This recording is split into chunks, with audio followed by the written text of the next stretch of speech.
திமுக கூட்டணி தொடர்ந்து வெற்றி பெறுவதற்கு முக்கியமான காரணம், திமுக ஆட்சி இருப்பதற்கான காரணம் கூட்டணி கட்சிகள். அந்த கூட்டணி கட்சியிலிருந்து ஒரு கார்டு அப்படி விலகினா கூட திமுகவுடைய அஸ்திவாரமே சும்மா ஆடி போயிடும் அப்படின்றதுதான் உண்மை.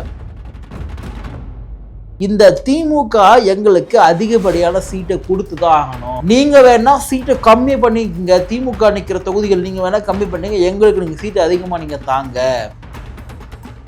டாக்டர் திருமா அந்த கூட்டிலிருந்து வெளியேறினார்னா திமுக தோற்றுன்றதை நான் இன்னைக்குமே சொல்றேன், அதை நீங்க எழுதி வச்சுங்க. திருமா அவர்கள் திமுக கூட்டிலிருந்து வெளியே வந்தார்னா திமுக தோற்றுரும். அதுக்கு நமக்கு எல்லாமே தெரியும். திமுக வரலாற்றிலே அவங்க கூட்டணி வைக்கம் ஜெயிச்சதே கிடையாது. கூட்டணி கூட்டணி கூட்டணி அப்படின்றதுனால ஜெயிச்சிட்டு இருக்காங்க. 2 எம்பினா 2 அப்போ 12 சீட்டு கொடுத்தால்தான் சிபிஎம் கூட்டணிக்கு வரும் என்பதை திரு சண்முகம் அவர்கள் சொல்கிறார் அப்படின்றத நம்ம புரிஞ்சுக்க முடியுது. திமுக இதுக்கெல்லாம் பயப்படுற ஆள் கிடையாது. அவங்க கொடுக்க மாட்டாங்க. விஜய்னு ஒருத்தர் இருக்காரு அப்படின்றத நினைவு இருக்கணும். திருமாவர்களால் தான் ஸ்டாலின் அப்படின்ற ஒருவர் இன்னைக்கு முதலமைச்சர் இருக்காருன்றது நம்ம எல்லாருக்குமே தெரியும். 2வது முறையை தமிழ்நாட்டை ஆட்சி செய்தாகணும்னா கூட்டணி கட்சிகள் கேட்கக்கூடிய சீட்டை திமுக கொடுத்துதான் ஆகணும். நிம்மதி ப்ராப்பர்ட்டி மேனேஜ்மெண்ட், உங்கள் பழைய வீட்டை புதிய வீடாக மாற்றலாம் வாங்க. டாக்டர் திருமா அவர்கள் ஆட்சியிலும் பங்கு அதிகாரத்திலும் பங்கு அப்படின்ற ஒரு முழக்கத்தை, அப்படின்ற ஒரு கொள்கையை தன்னுடைய தேர்தலில் வந்ததிலிருந்து சொல்லிட்டு இருந்தாலுமே கூட சமீப நாட்களாக அந்த ஆட்சியிலும் பங்கு அதிகாரத்திலும் பங்கு அப்படின்ற ஒரு விஷயம் தமிழ்நாட்டு அரசியலில் எல்லோராலும் பேசப்படக்கூடிய ஒன்றா இருக்கின்றது. ஒரு பக்கம் திரு விஜய் ஆட்சியிலும் பங்கு அதிகாரத்திலும் பங்கு நாங்கள் தருவோம்னு சொல்றாரு. அதே போல இருக்கக்கூடிய பல கட்சிகள், பாமக உட்பட, நாம் தமிழ் உட்பட பல கட்சிகளும் கூட்டணி ஆட்சி வேணும் அப்படின்றத சொல்லிட்டே இருக்காங்க. அந்த வகையில திமுக தரப்புல இருந்தும் அதிமுக தரப்புல இருந்தும் கூட்டணி வாய்ப்புக்கெல்லாம் வாய்ப்பில்லை ராஜா அப்படின்ற மாதிரி தான் அவங்க எப்பவுமே கூட்டணி ஆட்சி அப்படின்ற பேச்சுக்கே இடம் இல்லை அப்படின்றத அவங்க எப்பவுமே உறுதிபடியாக சொல்லிட்டு இருக்காங்க. இந்த திமுக கூட்டணி தொடர்ந்து வெற்றி பெறுவதற்கு முக்கியமான காரணம், திமுக ஆட்சி இருப்பதற்கான காரணம் கூட்டணி கட்சிகள். அந்த கூட்டணி கட்சியிலிருந்து ஒரு கார்டு அப்படி விலகினா கூட திமுகவுடைய அஸ்திவாரமே சும்மா ஆடி போயிடும் அப்படின்றதுதான் உண்மை. இதுல நீங்க பாருங்க, இப்போ தமிழ்நாட்டினுடைய மார்க்சிஸ்ட் கம்யூனிஸ்ட் கட்சி, அதாவது சிபிஎம் இருக்கு இல்லையா, அதனுடைய மாநில செயலராக இருக்கக்கூடிய சண்முகம் அவர்கள் எப்போ புதுசாக பொறுப்பேற்றாரோ அவர் தொடர்ந்து மார்க்சிஸ்ட் கம்யூனிஸ்ட் கட்சி பேசப்படும் பொருளாக இருந்துட்டு இருக்கு. ஏண்டானா அவர் கூட்டணி கட்சி இருந்தாலுமே கூட திமுக ஆட்சியில் நடக்கக்கூடிய அவலங்களை நேரடியாக எடுத்து அதை எதிர்த்து பேசுறாரு. சும்மா பேசிட்டு போறது மட்டுமே கிடையாம அந்த களத்துக்கே போறாங்க. எப்பவுமே கம்யூனிஸ்ட் கட்சிகள்லாம் பார்த்தீங்கன்னா சும்மா பேசிட்டு மட்டும் போயிட மாட்டாங்க, களத்துக்கு போவாங்க. அதுல ஒன்னாக பார்த்தீங்கன்னா சண்முகம் அவர்கள் அவர் பொறுப்பேற்றிருந்து மிக தீவிரமாக கம்யூனிஸ்ட் கட்சி ஒர்க் பண்ணிட்டு நம்மளால பார்க்க முடியுது. மார்க்சிஸ்ட் கம்யூனிஸ்ட் கட்சி இப்ப என்ன சொல்லியிருக்காரு அப்படின்னா, அதான் ரொம்ப முக்கியமானது. இப்போ இந்த திமுக எங்களுக்கு அதிகப்படியான சீட்டை கொடுத்துதான் ஆகணும். நீங்க வேணா சீட்டை கம்மி பண்ணிக்கங்க, திமுக நிற்கிற தொகுதிகள் நீங்க வேணா கம்மி பண்ணீங்க, எங்களுக்கு நீங்க சீட்டு அதிகமா நீங்க தாங்க. போன முறையே 6 சீட் கொடுத்தீங்க. இந்த 6 சீட் என்றதே பார்த்தீங்கன்னா இது வரைக்கும் மார்க்சிஸ்ட் கம்யூனிஸ்ட் கட்சி இவ்வளோ கம்மியான சீட்டு வாங்கினதே கிடையாது.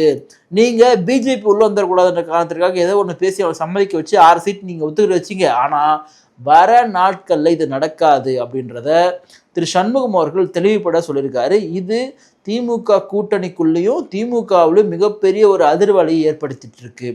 ஏன் நான் ஆரம்பத்தில் டாக்டர் திருமா அவர்களை குறிப்பிட்டேன் அப்படின்னா, இன்னைக்கு அந்த திமுக கூட்டணியில் பல கட்சிகள் இருந்தாலுமே டாக்டர் திருமா அந்த கூட்டணிலிருந்து வெளியேறினார்னா திமுக தோற்றுன்றதை நான் இன்னைக்குமே சொல்றேன், அதை நீங்க எழுதி வச்சுங்க. திருமா அவர்கள் திமுக கூட்டணிலிருந்து வெளியே வந்தார்னா திமுக தோற்றுரும். அதுக்கு நமக்கு எல்லாமே தெரியும். ஏண்டானா அதிகமான வாக்கு வங்கி உள்ள ஒரு நபராக இவர் இருக்கிறதுனால தான் அந்த கூட்டணிக்கு ஓட்டு போறாங்கன்றது எல்லாருக்குமே தெரியும். என்னதான் திமுக ஓட்டு இருந்தாலுமே கூட ஜெயிக்கிறதுக்கான ஓட்டு திமுக எப்பவுமே கடந்து கிடையாது. திமுக வரலாற்றிலே அவங்க கூட்டணி வைக்கம் ஜெயிச்சதே கிடையாது. கூட்டணி கூட்டணி கூட்டணி அப்படின்றதுனால ஜெயிச்சிட்டு இருக்காங்க.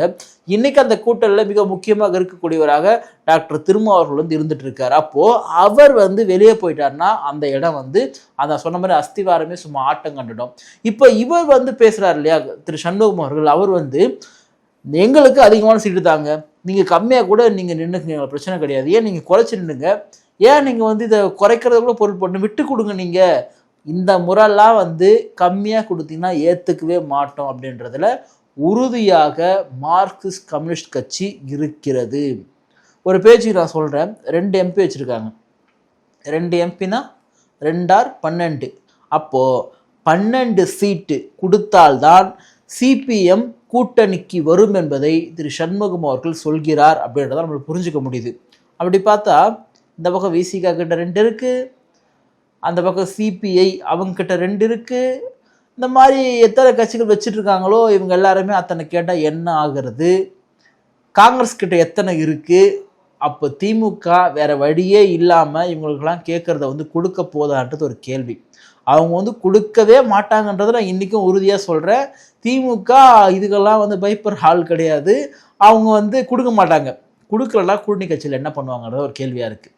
சமரசத்தோடு கொடுக்குற தொகுதியை வாங்கிப்பாங்களா இல்லை ஃபைட் பண்ணுவாங்களான்றது தான் ஒரு பெரிய ஒரு பிரச்சனையாக இருக்குது.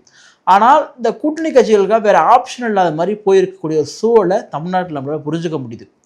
ஒரு பக்கம் அதிமுக பக்கம் போகவே முடியாது. ஏன்டா அங்கே பாஜக கூட கூட்டணியில் அவங்க ஐக்கியம் ஆயிட்டாங்க. அப்போ இதுதான் வாய்ப்புன்னு சொல்லிட்டு திமுக கூட்டணி கட்சிகளை வந்து ரொம்ப சிறுமைப்படுத்தும் அப்படின்றத நம்மளை புரிஞ்சுக்க முடியுது. ஆனால் விஜய்னு ஒருத்தர் இருக்கார் அப்படின்றத நினைவு இருக்கணும். விஜய் கூட வந்து இவங்கெல்லாம் போயிடுவாங்களா இல்லை விஜய் வந்து இவங்க கூட வந்துடுவாங்களா அப்படின்றது ஒரு கேள்வி இருக்கு இல்லையா? விஜய் அவர்களுக்கு அவர் வந்து வாக்கு நிரூபிக்கலை, எந்த தேர்தலையும் போட்டியிடல. இதுதான் முதல் தேர்தலாக இருந்தாலுமே கூட பெரும் அளவிலான வாக்கு சதவீதத்தை, அதாவது முதல் தேர்தலிலே அங்கீகரிக்கப்பட்ட கட்சியாக தமிழக வெற்றி கழகத்தை மாற்றுவதற்கான திறன் அவர்கிட்ட இருக்குன்றதை நம்ம மறுக்க முடியாது. ஏண்டானா இத்தனை நாள் திமுக வந்து பிஜேபி அப்படின்றவங்களை வந்து பயங்காட்டி இருக்கக்கூடிய இஸ்லாமிய கிறிஸ்துவ தலித் வாக்குகள் வந்து வாங்கிட்டு இருந்தாங்க. இன்றைக்கு அதே இஸ்லாமிய கிறிஸ்தவ தலித் சமூகத்தை சார்ந்தவர்கள் விஜய் பக்கமும் இருக்கிறார்கள் அப்படின்ற உண்மையை நம்ம ஏற்றுக்கொண்டுதான் ஆகணும். பெரும்பான்மையான முற்போக்கு சக்திகள் தலித் மக்களுடைய வாக்குகள் டாக்டர் திருமாவர்களோடு இருக்கு, அதை நம்ம இல்லைன்னு சொல்ல. ஆனால் இந்த திமுக நம்பி இருக்கலாம் சில வாக்குகள், அதாவது திருமாவர்களோடு இருக்கக்கூடிய வாக்குகள், திருமாவர்கள் வந்து கை காட்டக்கூடிய வாக்குன்றது இருக்கு, அதை நம்ம மறுக்கல. ஆனால் திமுகக்காக அது இருக்கக்கூடிய சாஃப்ட் கார்னர் வாக்குகள் இன்றைக்கு கொஞ்சம் கொஞ்சமாக இந்த பக்கம் விஜய் பக்கம் தமிழக வெற்றி கழகத்தின் பக்கம் போய் கொண்டிருக்கிறது புரிஞ்சுக்க முடியும். அப்போ ஒருவேளை இவங்கெல்லாம் சேர்ந்து விஜய் அவர்களுக்கு ஆதரவு தெரிவிச்சா என்ன ஆகும்? திமுக ஆட்சிக்கு வர்றது, அவ்வளோதான், வேற ஒன்றும் ஆகாது. அப்போ திமுக மறுபடியும் ஆட்சிக்கு வரணும், 2வது முறையை தமிழ்நாட்டை ஆட்சி செய்தாகணும்னா கூட்டணி கட்சிகள் கேட்கக்கூடிய சீட்டை திமுக கொடுத்து தான் ஆகணும். திமுக இருமாப்போடு தான் இருப்பாங்க. 200 தொகுதிகள் நம்மளே போட்டி போடுவோம். அதாவது எனக்கு தெரிஞ்சு பல செய்திகள்லாம் வந்தப்போ திமுக இருக்கக்கூடிய ஒரு முக்கியமான ஒரு கட்சியினுடைய எதிர்காலம், அவர்லாம் வந்து நமக்கே வந்து எல்லா இடத்துல வெற்றி வாய்ப்புலாம் அங்கே தான், நம்ம ஏன் கூட்டணிலாம் வச்சுருக்கணும், ஆளுக்கு வந்து போன முறை கொடுத்த மாதிரி கொடுப்போம், இல்லை குறைச்சிருவோம் அப்படின்றத சொல்லிட்டு இருந்தா ஒரு தகவல். இப்போ என்ன ஒன்றுனா, புதுசாக மக்கள் நீதி மையம் வேற உள்ள ஆட் ஆயிருக்கு. மக்கள் நீதி மையம் வந்து ஏற்கனவே நின்று அவங்களோட ஓட்டு சதவீதம் என்னன்றதை நிரூபிச்சிருக்காங்க. எப்போ நான் சொல்றது எலெக்ஷனுக்கு வந்த முதல் முறையாக, அதாவது கோயம்புத்தூரில் வந்து போட்டி போட்டார் இல்லையா கமலஹாசன், அது சட்டமன்ற தேர்தல் நான் சொல்கிறேன் நான். ஸோ அப்போல்லாம் வந்து அவங்க எவ்வளோ வாக்கு வந்து வாங்கினாங்க அப்படின்ற ஒரு முக்கியமான ஒரு விஷயம் வந்து இருக்குது. அப்போது இந்த கட்சிகளை விட குறிப்பாக விசிகா வந்து இது வரைக்கும் வந்து தேர்தலில் வந்து தனித்து நின்று வாக்கு நிரூபிக்கலை, அது இல்லை. ஆனால் ஓட்டு இருக்குன்றது எல்லாருக்குமே தெரியும். திருமாவர்களால் தான் ஸ்டாலின் அப்படின்ற ஒருவர் வந்து இன்றைக்கு முதலமைச்சராக இருக்காருன்றது நம்ம எல்லாருக்குமே தெரியும். அப்போ கமல் அவர்கள் டிமாண்ட் பண்ணுவாரோ? ஏன்னா நீங்கள் விசிகாக்கு இவ்வளோ கொடுக்குறீங்க, கம்யூனிஸ்ட் கட்சி இவ்வளோ கொடுக்குறீங்க, நான் வந்து ஒரு ஓட்டு நிரூபிச்சிருக்கேன், நான் இவ்வளோ பேர் நட்சத்திரம், இவ்வளோ பேர் ஸ்டார், நான் எனக்கு நீங்கள் எவ்வளோ இங்கே கொடுப்பீங்க அப்படின்ற ஒரு கேள்வியை திமுக கிட்ட வச்சார்னா திமுக இன்னமும் கூட்டணி கட்சிகளுக்கு அதிகமான தொகுதிகளை கொடுக்க வேண்டிய சூழல் ஏற்படும். ஆனால் எனக்கு என்ன தோணுது அப்படின்னா, இன்றைக்கு கம்யூனிஸ்ட் கட்சி மிக தீவிரமாக இதை பேசுகிறாங்க. எலெக்ஷன் டைமில் இதை பேசுவாங்களா அப்படின்றது ஒரு $1 மில்லியன் கொஸ்டினாக வந்து இருக்குது. டாக்டர் திருமா அவர்களுக்கு தமிழ்நாட்டில் சமூக நீதியை காக்க வேண்டும், பிஜேபி எதிர்க்க வேண்டும் என்ற காரணத்துக்காக தான் திமுக கொண்டிருக்காருன்னு புரிஞ்சிக்க முடியுது.